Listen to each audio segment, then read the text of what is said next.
Hey guys, Dantics here. Star Wars Zero Company captured my attention like nothing else this year and reminded me why I fell in love with video games in the first place. Because they surprise you, they delight you, and sometimes they distract you from the mundane grind of life. It's not that Zero Company is the most technically brilliant game I've ever played, or even the most narratively ambitious within its genre. There's just a magic to it that's difficult to explain, but I'm certainly going to try. Let's begin.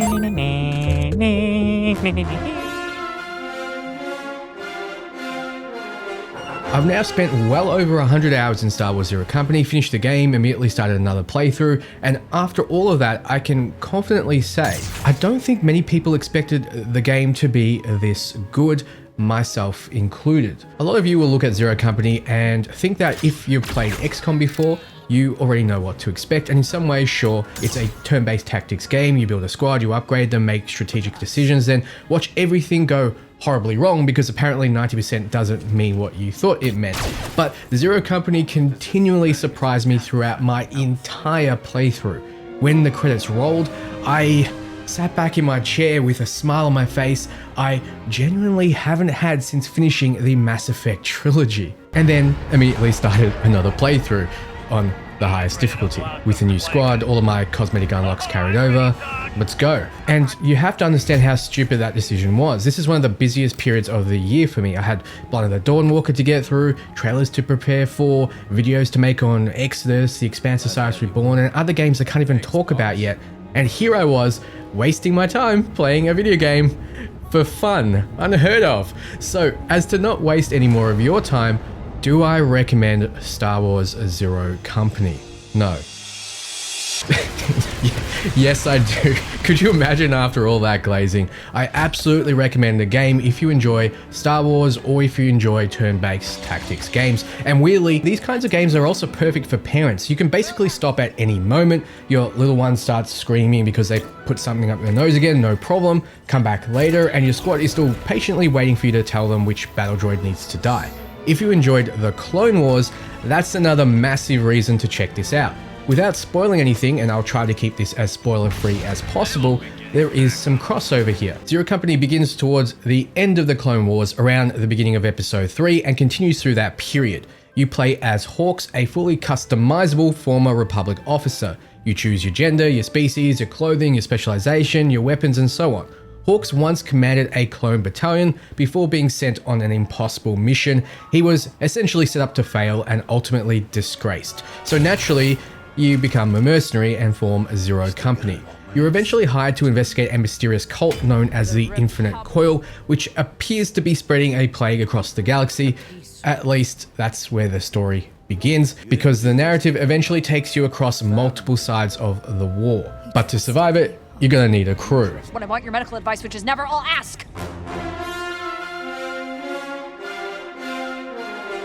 Building Zero Company, you recruit a ragtag collection of miscreants from across the galaxy, former separatists, former Republic soldiers, clones, royalty, strange aliens, even astromechs, and some things I'm deliberately not mentioning because we're keeping this review spoiler-free. One of Zero Company's biggest themes is relationships. Not just Hawks' relationship with the squad, but their relationship with each other. Trick is a clone, Luco is a former separatist. Naturally, they aren't exactly the bestest of friends when they first meet, but fight together, complete operations together, and spend enough time around each other, and their relationship develops. You'll see that reflected in dialogue, and most importantly, in gameplay, because friendship is magic and apparently it makes you more powerful.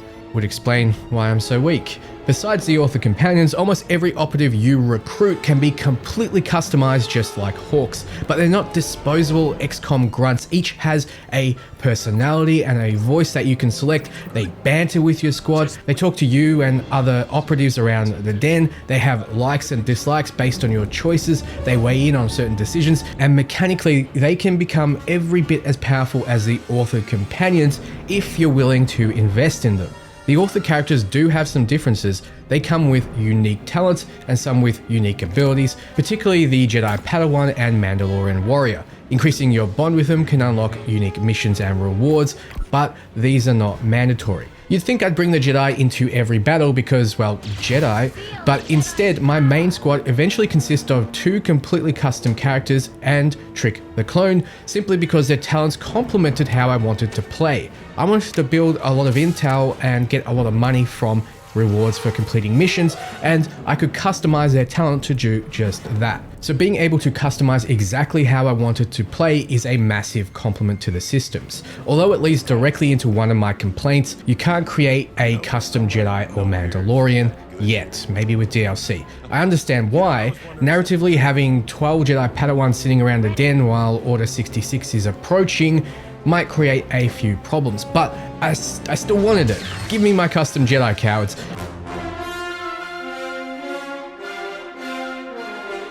So I mentioned in the den, after every mission, I found myself doing something very familiar, walking around the den and talking to everyone, exactly like how I used to do aboard the Normandy. Sometimes you get flavor commentary about what just happened, sometimes you'll overhear genuinely funny conversations between the crew.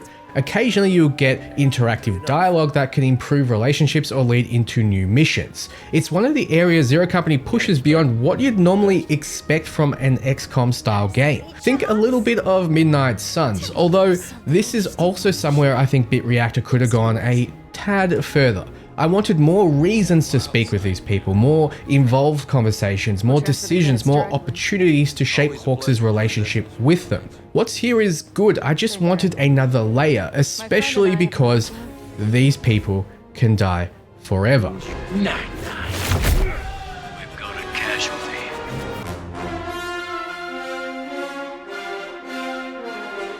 If you enable permadeath, actually correction if you don't disable it, and I recommend you keep it on, 3 injuries means an operative is gone permanently. Their name is added to the memorial wall back at the den, and your campaign continues on without them, even if you haven't gone through any of their unique missions. Even characters who feel important to the story can disappear from it. That immediately gives combat more weight. But importantly, death doesn't only come from combat. Your non-combat decisions can kill people too, and that's where the core gameplay loop really comes together.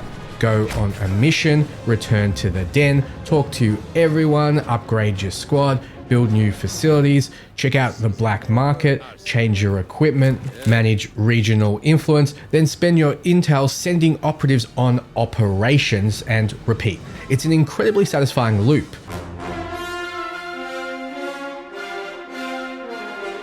Operations range from a simple exchange of intel for rewards to decisions where you're choosing between the lesser of 2 evils. And if you're paying attention, the operative you send can dramatically change the outcome. For example, I encountered an arm wrestling operation, so naturally I sent Cab Uppercut because his arms are bigger than Obi-Wan's balls.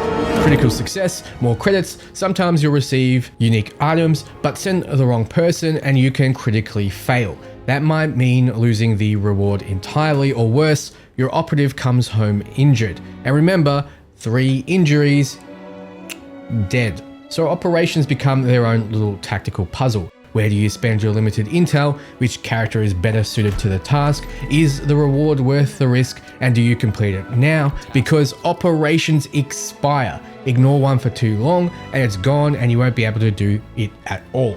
You might deliberately focus your attention on a particular region because increasing regional influence unlocks substantial bonuses, more weapon slots, better equipment, a prototype imploder, which, come on, they sound awesome.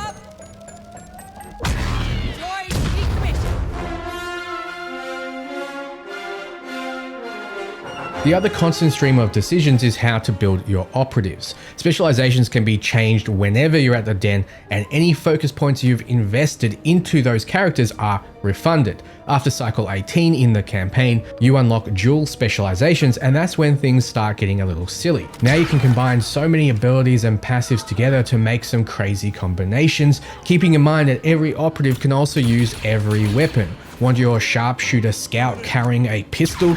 go for it. Weapons can be upgraded using mods found during missions, earned through operations, or purchasing through the black market. You can also equip utility items that provide passive bonuses or give you a consumable like grenades or medkits. And thankfully, consumable only means for that mission. You don't permanently lose the item. There are an enormous number of ways you can build your squad, far more than I expected going in, but arguably the most important progression system isn't traditional XP at all. It's friendship, the bond system.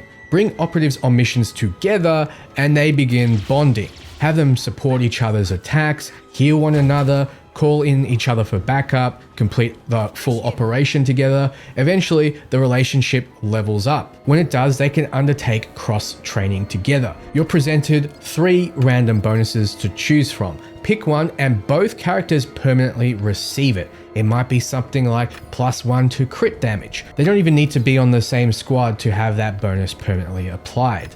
This adds up. A character who has bonded with half of Zero Company is dramatically stronger than a fresh recruit. Eventually, at the highest relationship rank, you can choose between 3 powerful passive abilities based on their specializations. One of my favorites allowed Hawks to regain action points whenever he hit exposed enemies. Combine that with a gunslinger, and as long as there was fresh meat or scrap to sink a blaster into, my turn never ended. This is where Zero Company's different systems start feeding beautifully into one another. Relationships aren't just narrative flavor, they're character progression, their combat mechanics, their missions, their rewards. They're one of the central pillars of the entire game. And that brings us to the part of Zero Company that will probably decide if you buy it or not. Excellent shot, sir. That one wasn't infinite.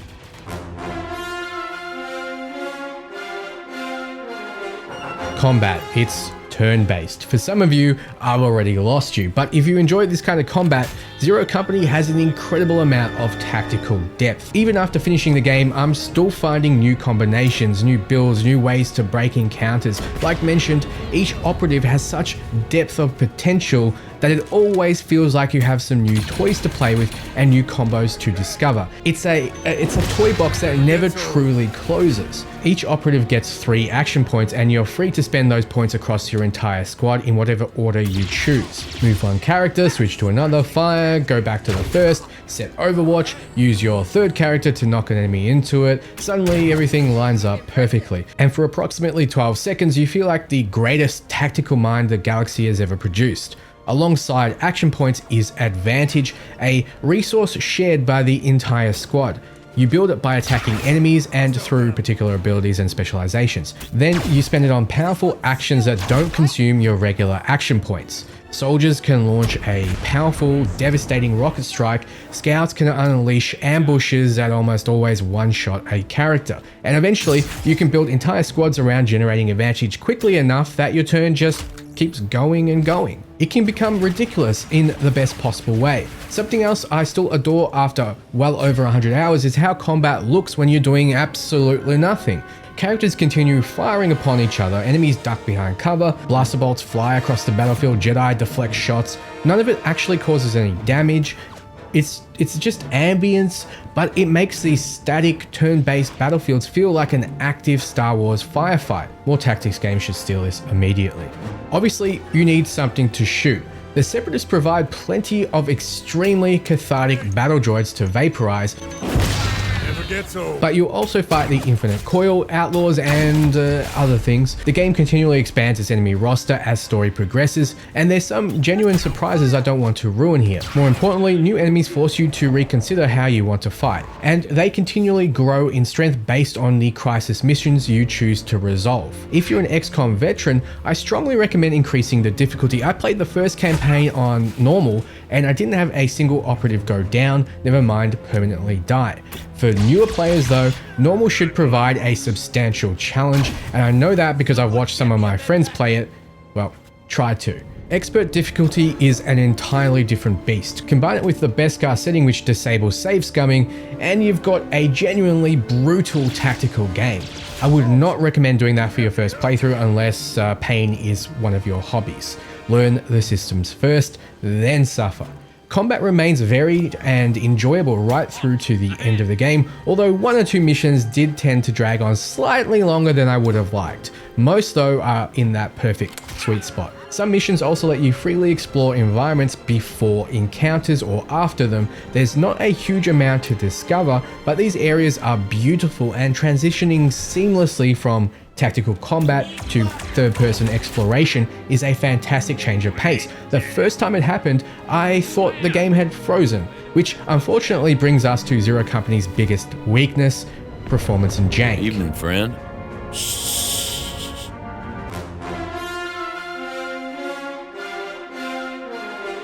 Zero Company is not technically perfect. I played it on a high-end PC and rarely encountered serious frame rate problems, though performance may vary considerably depending on your hardware.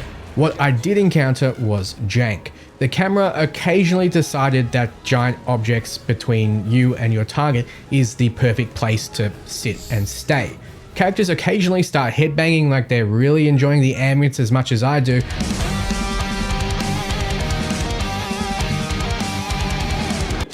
And sometimes the game simply just needs to think. AI turns can pause while the game processes everything happening on the battlefield. I understand why. There are a ridiculous number of systems interacting at once, but when the rest of the experience is so smooth, those moments are particularly noticeable. Nothing I encountered was game-breaking, but it's easily one of the roughest edges of an otherwise remarkably polished experience. Who's going to deal with this?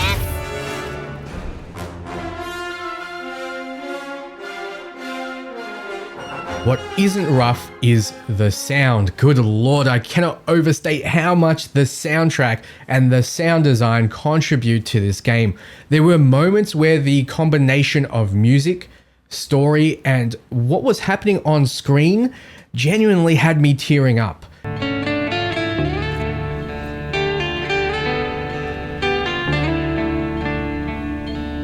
Everything just worked, not in a Todd way.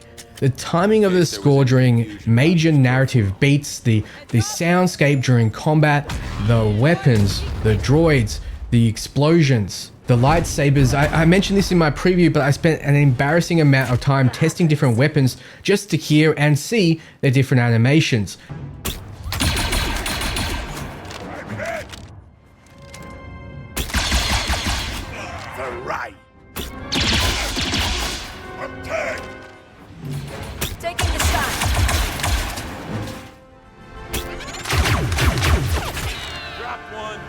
Everything sounds like it came straight out of a Star Wars movie, and it's insane I don't have a single criticism here. Whoever was in charge of this needs a raise, because Never gets old.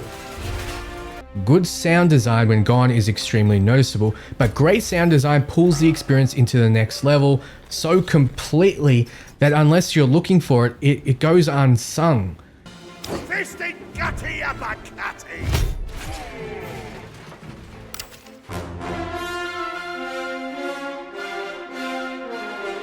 This is a substantial game. If you're taking your time completing operations, talking to your squad as much as possible before progressing, I expect somewhere around 40 to 60 hours for a playthrough, but the biggest story for me is replayability, because I didn't stop after the credits, I immediately started again. And unlike some massive RPGs where returning 6 months later requires you to restudy a full bachelor's degree just to remember your build, Zero Company is extremely easy to pick back up.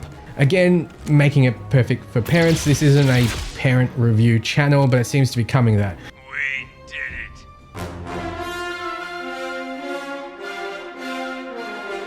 I've spent a lot of this review praising Zero Company, and most of my complaints come from the frustrating position of liking something enough that I wanted more of it. I wanted a custom Jedi, I wanted a custom Mandalorian, I wanted a Wookiee, I wanted more.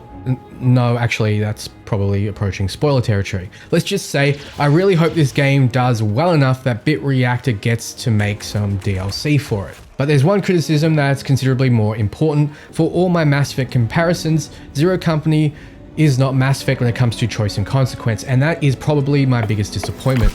The way you play the campaign can change enormously.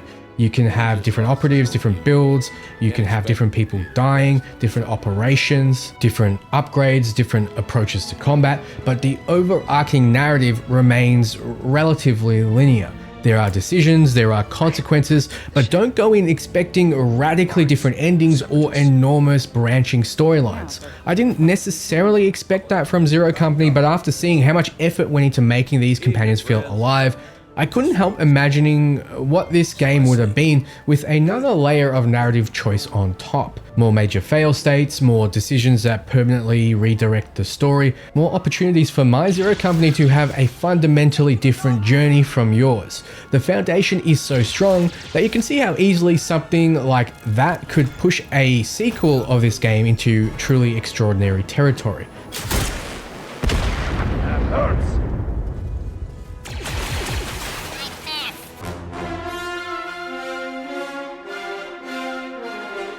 And that's ultimately where I've landed after more than 100 hours. Zero Company isn't perfect. It's narratively more linear than I would have liked. Companion interactions could go deeper. There are technical hiccups. The camera occasionally needs to be launched directly into the nearest Sarlacc pit. And there are several systems where I finished the game thinking, I want more of that. But almost every criticism I have is surrounded by something the game does remarkably well. The tactical combat remained fun after dozens and dozens of hours. Building operatives remained interesting. The bond system made me care about relationships mechanically and narratively. Limo! Good one, Hawks.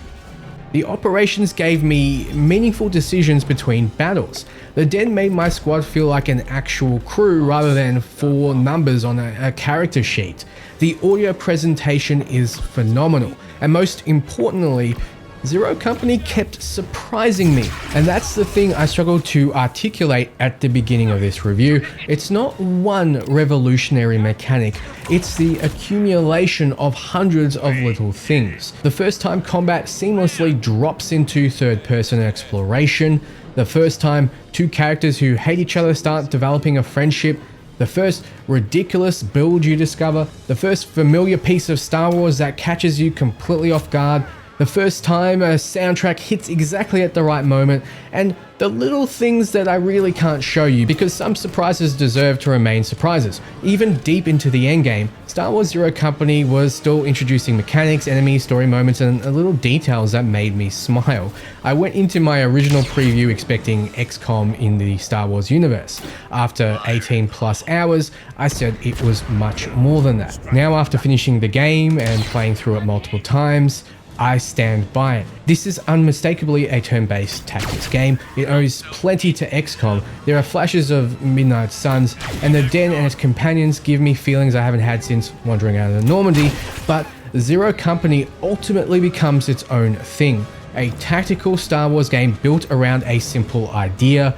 Your squad matters. Who you recruit matters, who you send matters, who fights together matters, and when permadeath is enabled, who you lose matters. If you hate turn-based combat, I don't know that Zero Company will magically convert you, but if you enjoy Star Wars, if you at all enjoyed the Clone Wars, if you enjoy RPG progression and building a squad, or if you already love tactical games, you're absolutely going to need to take a look at this. It's rare that I rave about a game this completely, and it's even rarer after finishing a 40 to 60 hour game during one of my busiest periods of the year to immediately say, let's play again. But that's exactly what happened. Reactor didn't just make a great Star Wars tactics game, they made one of my favorite Star Wars games since KOTOR, and definitely my favorite game this year. Zero Company reminded me why I play games in the first place, to be challenged, to get invested, to be surprised, and to have fun, and every once in a while to completely forget that I was supposed to be working. So thank you so much for watching, and if this at all helped you, let me know below. Until next time, ciao friends.